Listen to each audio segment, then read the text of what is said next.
Ja kështu vazhdojmë emisionin ton i pavarur. Ndodhemi me Kristiano Xhanarin, ndodhemi në një bibliotekë. Qetësi. Në këtë bibliotekë, ne do themi ja 2-3 gjëra për sa i përket realitetit ton të javës. Jo më gjatë, as shumë e herët, as shumë e larg. Jemi këtu, është një histori e gjatë që ka nisur Rama në Bashkinë e Durrësit, dëgjes me banorë që preken nga projekti TIT. Ç'është ky projekti TIT? Unë kam trajtuar shumë gjërë dhe në një emision tjetër këtë. Aty tek amfiteatri Durrësit, ose muri i vjetër i Durrësit, i qytetit, ka të banesa nga më të ndryshmet. Ka vendosur shteti, po themi, se nuk është një aktor, është edhe bashkia, edhe një fondacion i huaj, edhe një kështu, edhe një ashtu, që aty të bëjnë, të japin një jetë tjetër ati vendi. Dhe çfarë kanë bërë? Që ati vendi të japin tjetër perspektivë, tjetër fytyrë, do të prishin banesat. Deri më sot, ka disa rregulla sepse prishet një objekt, në cili është interesi publik. Dhe nëse ti do të zbukurosh qytetin, normalisht nuk thot një jo, por thonë ata që do ta marrin, do hyn negociat, o zotëri, unë kam 150 metra shtëpi. Tuaj 150 metra, ndoshta jo këtu, por në këtë pellë, se këtu kam punë, këtu kam teze, këtu kam nonën, edhe këtu e kanë marrë, ka fut dorën në xhep e kanë thonë, merrni çik këto lekët, e të shnet kaq ju bën prona. Me aq lek, ata nuk blejnë dot garsoniere në Gramsh, jo shtëpi në Durrës. Dhe ka filluar një lëvizje shumë e madhe, protestë shumë e madhe. Ata banorët e asaj zone kanë qenë tepër aktiv, po pse e nxora unë këtë si lajm? Rama në Bashkinë e Durrësit dëgjes me banorët. Në fillim fare trajtoi si plera. Kuptimin e parë të fjalës. Kur ngeci sharra në gosht, u detyrua të vi vetë Bashkinë e Durrësit, pavarësisht asaj skenës shëmtuar që tha merreni atë. Ishte një qytetar që po shpreh për Edi Ramën, duke i thënë hajdut, po ku di unë, gjëra të tilla. Pi ver me gysa gasin e këto gjëra. Po polici në një shtet tjetër nuk merr urdhra nga kryeministri, kap këtë, merr atë. Nuk merr urdhër polici nga kryeministri në një shtet demokratik. Por e kalojmë këtë se prapë nuk jam tek kjo. Jam tek pjesa. Shikoni, Edi Rama ka hyrë për makinës me gjithë skor dhe ka shkuar në Durrës. Kur? Gati një vit pas fillimit të procesit. Pse ka shkuar tani? Protesta, këta banorët kanë këmbgulur si qeni. Nuk kanë lënë ditë pa protestuar. Nuk kanë lënë institucion pa kapur. Nuk kanë lënë manovër juridike apo publike pa vënë lëvizje. Çfarë bën? 37 përfaqësuesën. 37 më një klasë shkolle ka marrë kryeministrin dhe ka çuar në Durrës, e ka vënë lëvizje. Kjo është protesta. 37 vete kanë lëvizur nga vendi Edi Ramën. Kjo është protesta. E pat dhe sheshin, kishte më shumë politë se protestues, por Edi Rama u nis të shkoj këtu, sepse kur robi e ka me shpirt, Edi Rama nuk është nga ata burra që e mban fort të këtë gjë. Kur robi shitet ose thyet, të merr shpirtin Edi Rama, se nuk ka bish më tegër se bisha që ka frikë. Dhe Edi Rama është nga ata që ka treguar që kur ka frikë, bën çdo përpjekje për të mbrojtur veten, natyrisht pa mëshirë, duke kafshuar, duke qerr e tjera. Ose edhe duke u zbythur me buzaka, se ka treguar. Për shembull, tek armët kimike u ngritën qytetarët dhe u zbyth. Pam një fytyrë të verdhë atëherë që doli dhe u tërhoqi Edi Rama. Tjetër, Pir Deni më del mua, brenda vitit 2027 vjet njët sistemi drejtësisë digjitale. Sepse Shqipëria, me thënë drejtën, e ka ndritur me drejtësinë jo digjitale, me këtë analogen.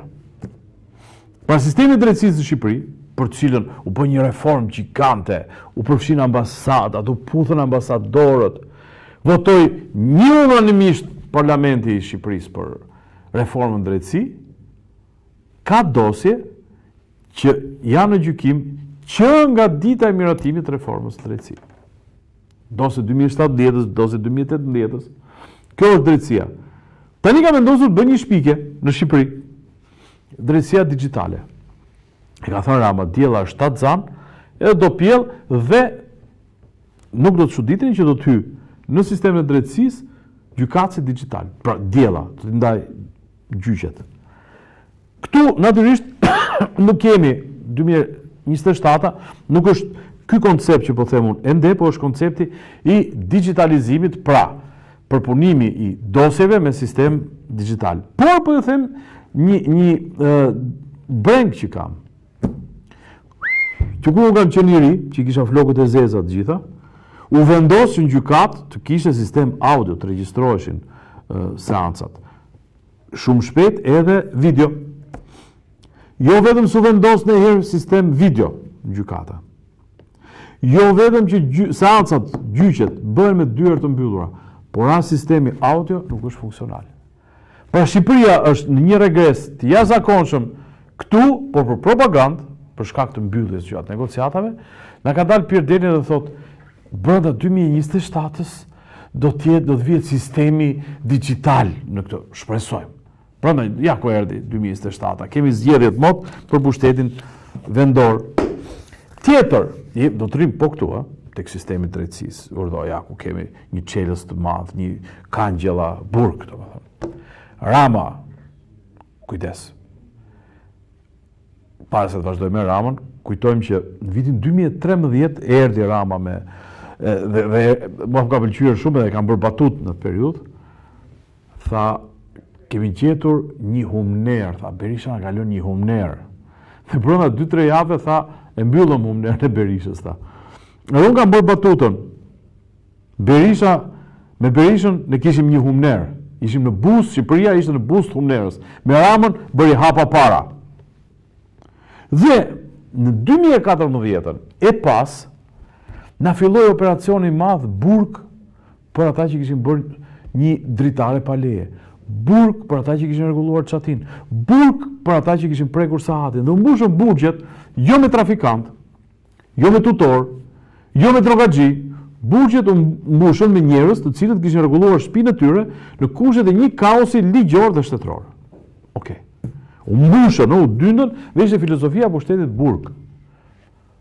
Tani, mbas 13 vitesh, Edi Rama thot, raportet e Këshillit të Evropës, do të thonë, a thua se Edi Rama jeton në Zelandën e Re, në një stan me dele rrut zelandeze, dhe hap qitapet një ditë, nga këto të mia që kam këtu mbrapa, edhe lexo, ua, Këshilli i Evropës evidenton nivelin e lartë të paraburgimit.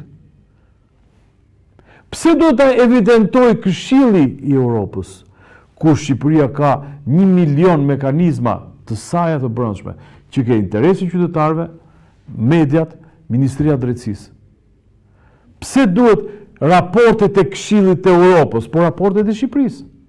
Se në burg këta nuk i fut as Putini, as Vučići. Në burg i ka polici, i cili varet nga Ministria e Brendshme, që varet nga kryeministri Edi Rama, dhe cili të shkojnë statistika për këtë punë, nga drejtoria e burgjeve, sa aty mbahen, Ministria e Drejtësisë, pra pse ky Këshilli i Evropës, kur i merr këto raporte, nuk çon spiun.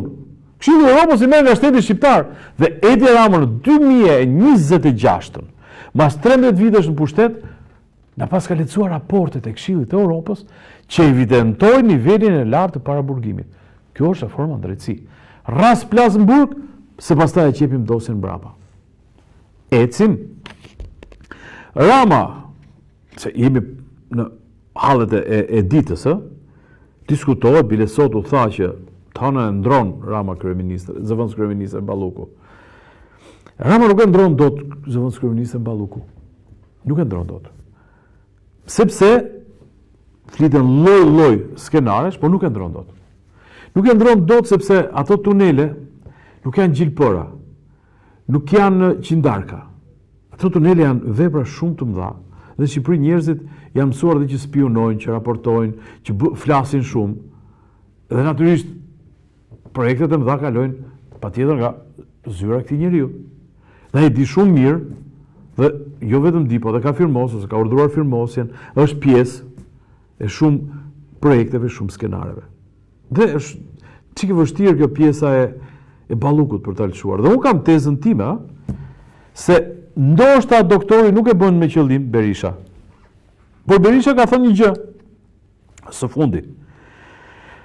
Hoqëm numrin 3 tha të hajdutëve me 44 protestat e bashkia. Pra, hoqëm Veliaj.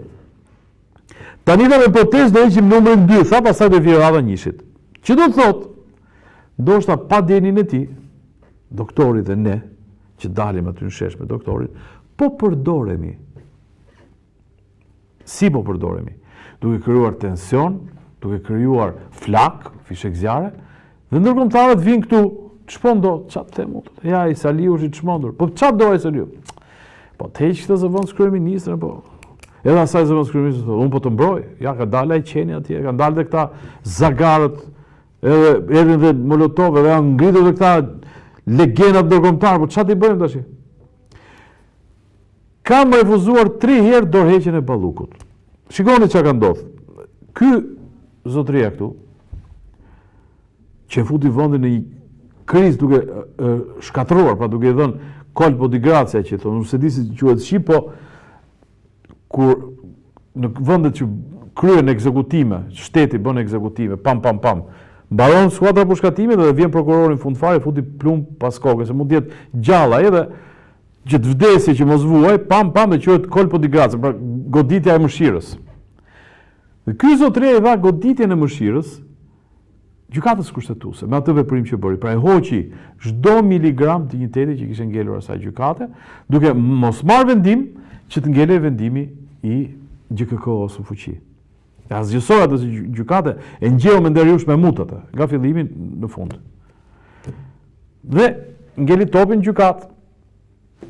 Ky është i larë, ta bora Belinda apo jo? Por në qoftë se Belinda pas ka kërkuar 3 herë dorëheqje, më kujtua një Barcolet e kohës tonë, nuk e di se sa kuptohet për brezin tjetër, por shpresoj që të shofi mosha ime. Donte xhelua Merushën. Po, thjesht e donte për dashuri, por nuk donte ta merrte për grua. Edhe thret krijetari. Xhelo e do Merushën, tha, e dua, tha. Do e marrësh për grua? Jo. Të pjesë dhe njerë, tha. E do Merushën, e dua. Do e marrësh për grua? Nuk e marr. Të pjesë për herë të fundit, tha. Do e marrësh për grua? Nuk e marr, tha. Dalin nga zyra kryetarit, kur mbas pak të gjë, pau, vin kryetar, tha, kanë vrarë Xhelon. Kush mo? Babai Merushës, tha. Mos, tha. O i dhe, mos do i dhe. Shko, tha, i thot njëri nga ta zarët e vetë. Shko e shokoj qish e qajnë. Po e qajnë si trim, o i dhem. Po e qajnë si tradhtar, nuk o i dhem. Edhe veta i spioni atje dhe vjen. Kryetar, tha. E qau babaj me ligje. 3 herë të pjeti kryetari, 3 herë jo i the. Lule Xhelo djali qere për adhe. I dhem, tha, se pas ka rënë si hero. 3 herë ka dhënë dorëheqjen Belinda, 3 herë jo i the. Po pse mori dashur? Në çdo vend të botës kemi thënë ne, kur një funksionar i lartë shteti akuzohet, nuk po themi Meri Pandeu, se Meri Pandeu akuzohet, përgjithsisht ka dhënë dorëheqjen. Ka dhënë dorëheqjen, është hetuar, pastaj o ka marrë dënimin ose është rikthyer në politik. Në qoftë se Belinda pas ka patur moralin, kërkoi 3 herë dorëheqjen. Dhe ky njeriu këtu e ka mbajtur Belinda Ballukun, atëherë ne akuzojmë kotat vajzën. Është ky personi i cili po shkatron, më kesi që ka shkatruar, çdo lloj institucioni, përfshirë gjykatën kushtetuese dhe sistemin e drejtësisë dhe gjithçka tjetër, duke vazhduar rrugën në shtetin e tij privat. Qeveria nuk ndryshon me vendim gjyqtari para prak. Jo, nuk ndryshon. Por në qoftë se personi është marrë pandehur dhe ka dhënë dorëheqjen, atëherë do thotë që ky person është një jo autokrat, por është një, se desha thash që është. Ndrohet se nuk më mbajnë shumë frenat në këtë moshë që jemi. Rama, në Shqipëri nuk ka imunitet ndaj hetimit. Por askush s'duhet të cënojë lirin pa arsye të forta. I kthehen edhe një herë vitit 2013, 2014, 15, 16. Nuk ka imunitet nga jetimi, thot, por askush duhet të cënohet liri pa arsye të forta. Pra, në qoftë se ti ke bërë dritaren tënde, a të merret liria? Në qoftë se ti ke ndërhyrë sistemin e dritave, por mund ta paguash atë dëm që ke bërë, a mund të merret liria? Në qoftë se ti ke paguar dysh, a mund të merret liria?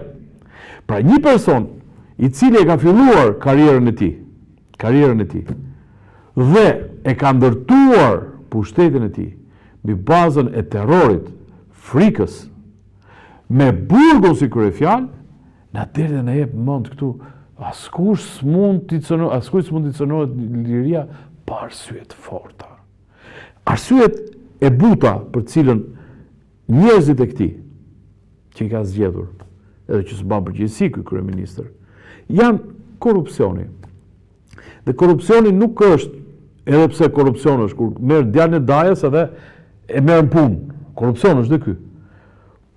Po ky është në krahasim me ato miliarda të cilët janë vjedhur, nuk janë bërë investime publike ose janë keq bërë. Po bëjë llogari me kaq sa është 1 kilometër rrugë.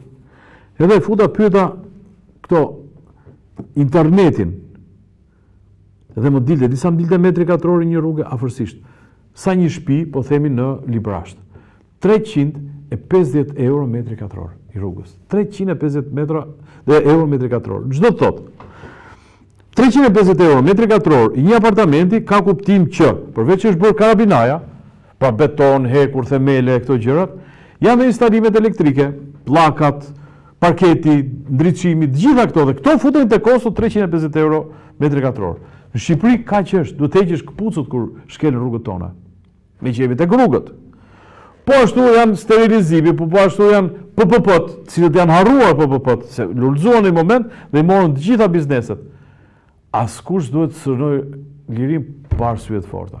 Urdhoni, sofizmat e një kryeministri i cili çuditësi ka shpëtuar kaq i ndershëm se çdo person i ka ikur dhe sekretari i përgjithshëm i kryeministrisë, ai Agaçi, ka fluturuar dhe i zëvendës kryeministrin e kërkojnë për ta futur brenda. Pra i rrethuar ky njeri, vetëm ky është me moral të pastër, po mbi të gjitha është parimor. Nuk të leje Edi Rama, domethënë ti prekësh lirin ti dikujt, qoftë edhe i kabinetit ti, pa arsye të forta. Etë se, po më vjen, Strasburg, Këshilli i Europës i heq imunitetin ish sekretarit Jagland për shkak të çështjes Epstein. Më vjen shumë mirë që ka rrjedhur Orteku, ka ardhur deri në Europë. Çështja Epstein javën e kaluar përfolur shumë. Është përfolur si një lloj shakaje, si një lloj neverie. Miq të dashur, të marrim një 2-3 etapa, thjesht për të kuptuar që është pjesa Epstein. Kur filloi pandemia, juve besoj e ndjet peshën dhe dhunën e një pushteti global të përqendruar në pak duar. Dhe po shikonit që globalizmi nuk ishte një gjë poetike, idilike, siç po mendonin shumë njerëz, siç është kënga Imagine e John Lennon. Imagjino mos ketë, tha, vende, mos ketë kufi, tha. Pra ti mendon veten, çohesh një mëngjes si një zog i bukur i lirë dhe thua, a nuk shkoj në Finland sot pi një kafe. Pi kafe në Finland, natyrisht me xhepin plot. Pastaj hypën avionit tjetër dhe në darkë, në Tenerife, një gotë verë me bashkëshorten, duke ngrënë produkte të shijshme të zonës, duke lundruar me jahtin tënd, pastaj duke shkuar të punosh në Wall Street, në bursë, natyrisht me para shumë. Kështu na e shitën e globalizmit, pra, të heqeshin kufit, ne do të ishim të lumtur.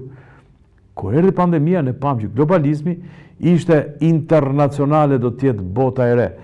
Dëgjoni këngën e famshme internacionalen, dhe ka një varg të tmerrshëm. Botën mizore, thot, ne do ta shkatërrojmë. Botën mizore, pra atë botë që është kapitalizmi, ne do ta shkatërrojmë që nga themelet. Pra që nga themelet, çdo gjë, çdo tull, siç bëri Enver Hoxha Shqipëri, do ta shkatërrojmë. Dhe pastaj Botën e re, pra tonën, do ndërtojmë në vend të saj. Dhe një ndër projektet ishte shpreha e famshme, e tmerrshme kriminale, ti s'do të kesh asgjë, po do të jesh i lumtur. Pra, nocioni pron do të bëhet zero, ti s'do të kishe asgjë dhe do të ishe i lumtur, se s'kishe nga shkoja. Ky ishte globalizmi. Këto ishin elitat që bën eksperimentin e madh me pandeminë dhe e futën botën të shikonte me sytë e saj dhe ta praktikonte dhe të shikonin vetë elitat se sa e thjesht ishte ti merret i bëjnë sklav 8 miliard banor të rruzullit. Po si arritën?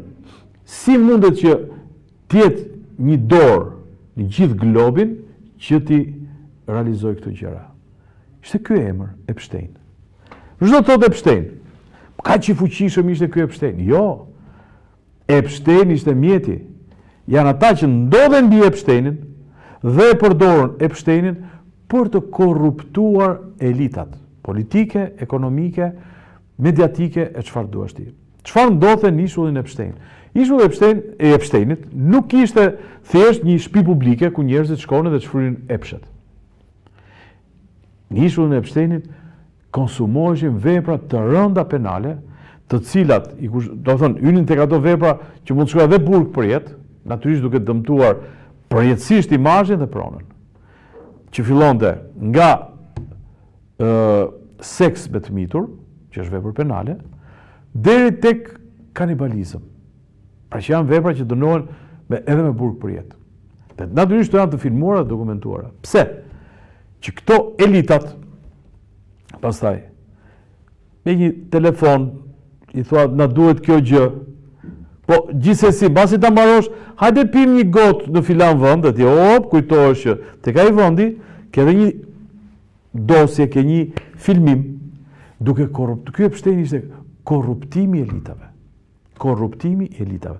Gjë që ka ndodhur edhe në Shqipëri, natyrisht jo në këtë formë, por ata që janë në drejtimin e shtetit shqiptar dhe të ekonomisë shqiptare, janë pjesë e një epsteinizmi ala shqiptar, që kupton, si që ishin ato verat e shtrenjta, ajo kantina, ku edhe filmoheshin gjëra, edhe që ka kaluar në për kamerën, në për ato filmat porno të realizuar në Durrës, kanë kaluar personalitetet gjithfarësh.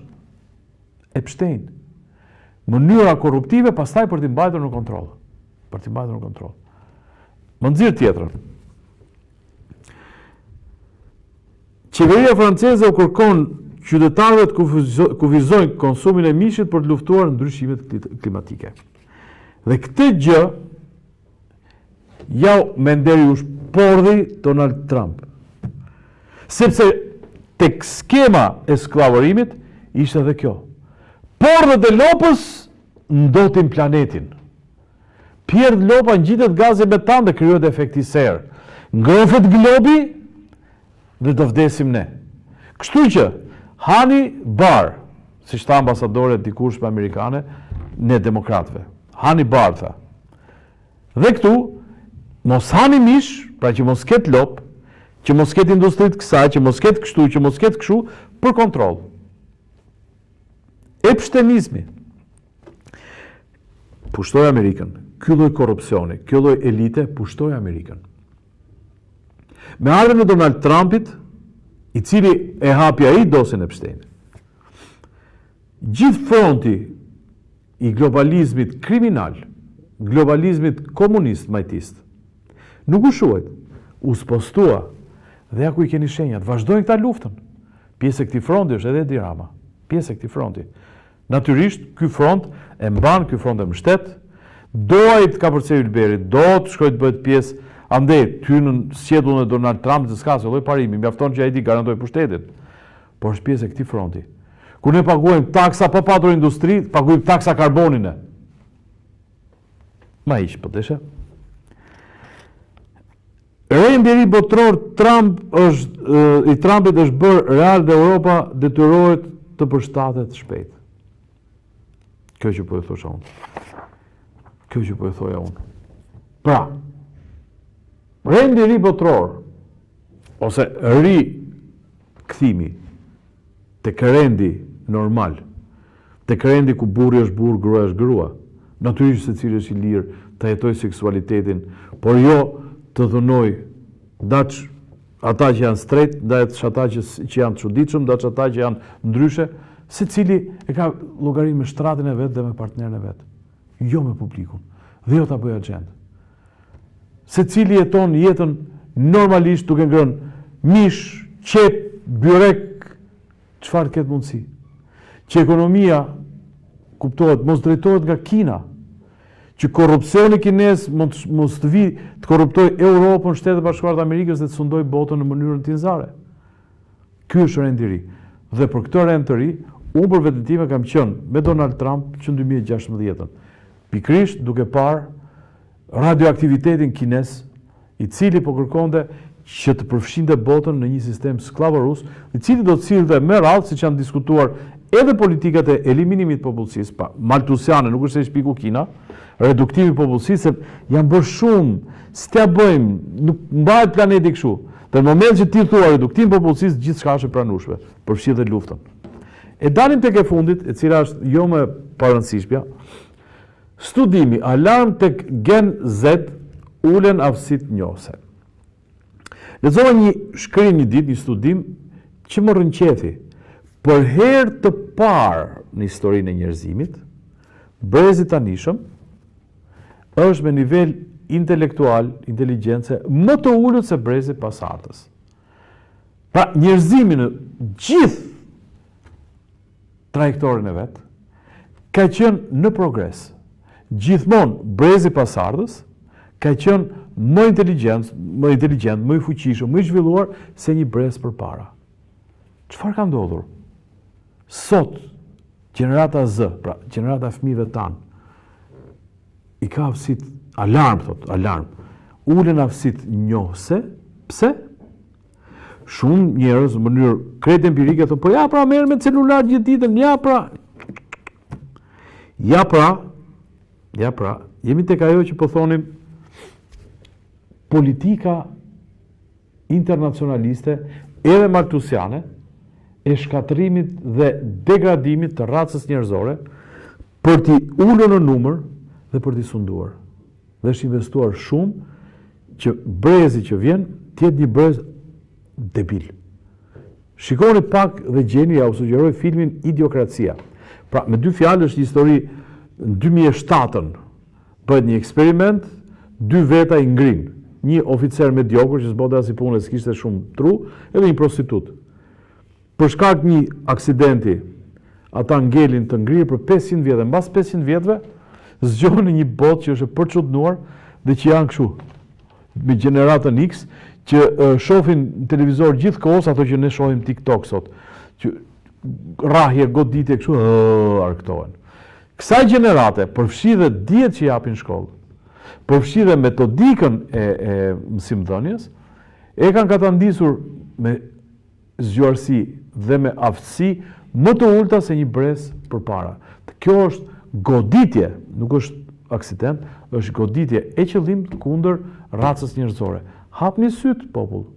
Hapni syt, sepse do thoni, po unë s'kam fëmijë për shembull, ose fëmijët e mi e kanë kaluar këtë gjenerat dhe s'po ndjem.